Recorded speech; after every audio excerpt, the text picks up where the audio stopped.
vahel tõuseb viha, nagu keegi koputaks mu rinnakusse seestpoolt. Mitte, et ma tahaks karjuda, vaid et mu sees on tõde, mis pole leidnud oma häält. Ja ma küsin endalt vaikselt, kas see on õige viha või vale viha? Kas see on rünnak või on see minu enda selgus, mis tahab lõpuks välja tulla? Kõige rohkem vihastab see, mida ma pole julgenud välja öelda. Kõige valusam viha tekib sellest, mille suhtes ma olen olnud liiga vaikne. Viha ei taha mind lõhkuda, viha tahab mulle öelda. Siin on piir, siin on tõde, siin on midagi, mida sa ei tohi enam alla suruda. Õige viha ei karju, õige viha ei lõhu, õige viha ei tee haiget. Õige viha seisab püsti sinu enda sees ja ütleb rahulikult, konkreetselt, kindlalt, ma väärin paremat, see pole õiglane. Ma ei nõustu, ma olen kohal. See on puhastav tuli, mitte hävitav leegikeerutus. Vale viha on see, mis on sündinud hirmust, hirm kaotusest, hirm valust, hirm järelmõjust, hirm, et meid ei kuulata.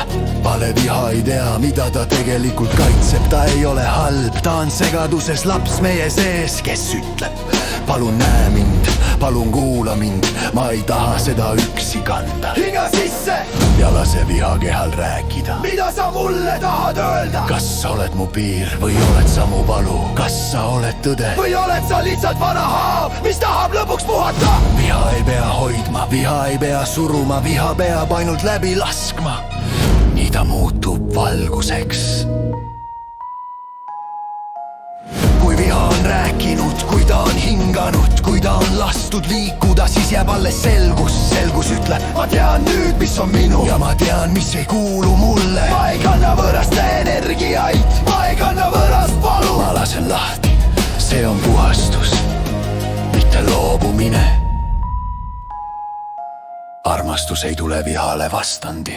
Armastus tuleb läbi selguse, mis jääb alles pärast viha ja siis sa mõistad. Viha polnud mu vaenlane, viha oli mu õpetaja, viha oli mu piiride ehtaja, viha oli mu sisemine kompass, mis ütles mulle, siin on sinu tõde.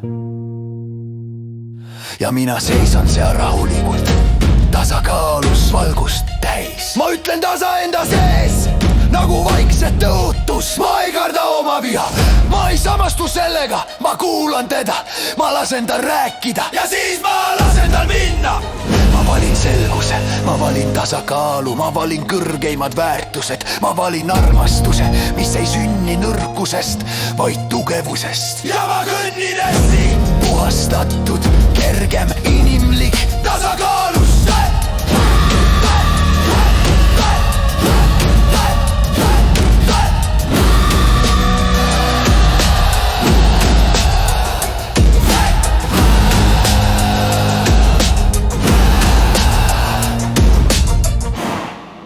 Ja ma kõnnin edasi, puhastatud, kergem, inimlik, tasakaalus.